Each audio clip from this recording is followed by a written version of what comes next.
In this video, we're going to take a look at the options bar, how it appears for the bulk of our transformation tools. Now, it's an interesting thing to keep in mind that while the various transforms available in here give you different behavior for the handles of your transformation tool on your document, the behavior of the options bar is pretty much identical across the board. So it doesn't really matter which of these we activate. So what I'm going to do is just hit free transform, and we'll just start up here at the left and sort of work our way across. Now, in the very left-hand side, we have the reference point location. And for that to make any sense, you need to know what the reference point is. The reference point is this tiny little crosshair that currently exists in the middle of my transform tool.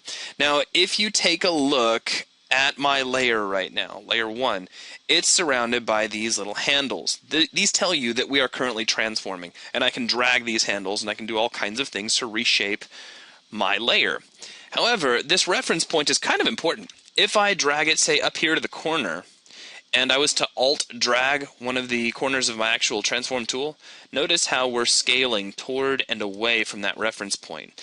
If I move my mouse outside this handle and start dragging, notice we're rotating around that reference point. So it's pretty easy to see straight out of the gate how that reference point can be pretty handy. Now I'm going to go back over to Edit and jump back down to Free Transform, or you can hit Control-T if you're trying to keep things nice and quick with the hotkeys.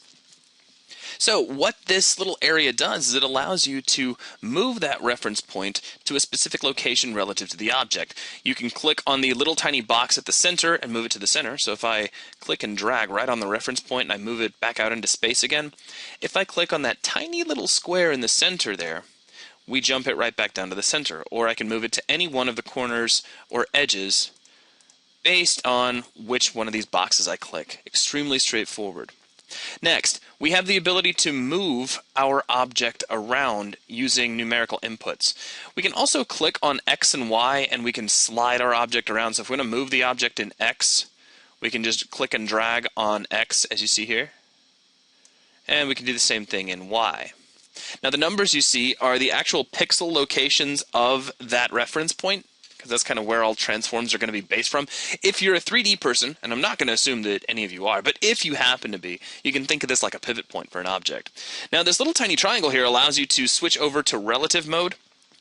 And if you switch this on, what you end up with are values from your original location. So you can create offsets in this way. So if I set these back over to 0, this is where our object was when we invoked our transform tool. If I know that I want to move, say, 100 pixels to the right, we can say 100, and it moves over to the right. If I want to move, say, 50 pixels to the left, we'll go ahead and set it back over to 0, just to kind of get things started.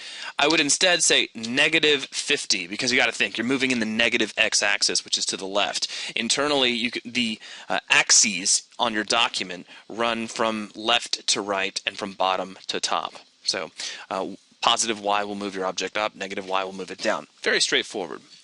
Now moving on from here, we've got width and height controls. These are percentage based, and these allow us to rescale our object. So if I set our width over to 150%, or I don't know, 1,540%, we can see that our object gets a whole lot wider.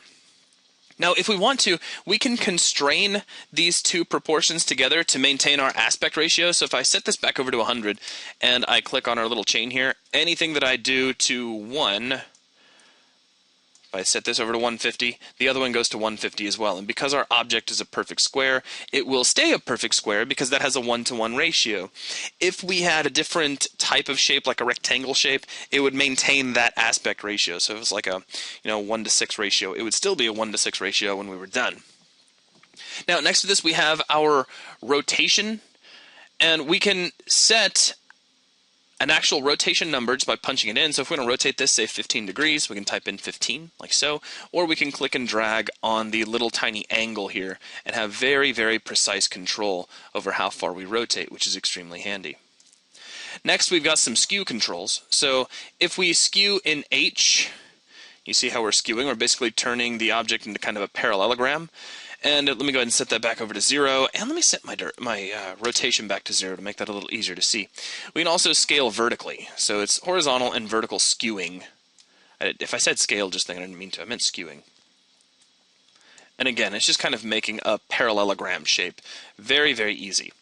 Now, moving on from here, we've got the ability to turn on warp transformation. I don't really want to get into exactly what it is, but I will show that you can click on it and you get this really cool grid of stuff, and I'm not even going to touch anything on it because we're going to dedicate a whole video to how awesome that is, and I don't want to spoil it. So there will be a video over the actual warp tool. So if we go under transform, you'll see warp right there. That's when we're going to be discussing that. So if you want to jump straight to that video, I understand. Now, if you don't like what you've got when you transform, let's say we just, this weird parallelogram shape is awful and we don't want to keep it, we can click here to cancel our transformation, but I don't think I ever do that. I generally only hit the escape key. So, boom. Just hit that and you're done, and I'll go ahead and just hit Control-T to get back over here. And then you've also got the ability to commit your transform, which again I never do because you can always hit Enter and keep your transform. It's very, very, very easy to do.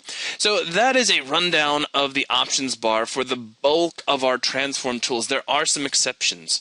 For instance, if we were to try Puppet Warp or Content Aware Scale, our options bar will be a little different, but I'll talk about those in those respective videos because those are very specialized tools. And they're actually extremely cool.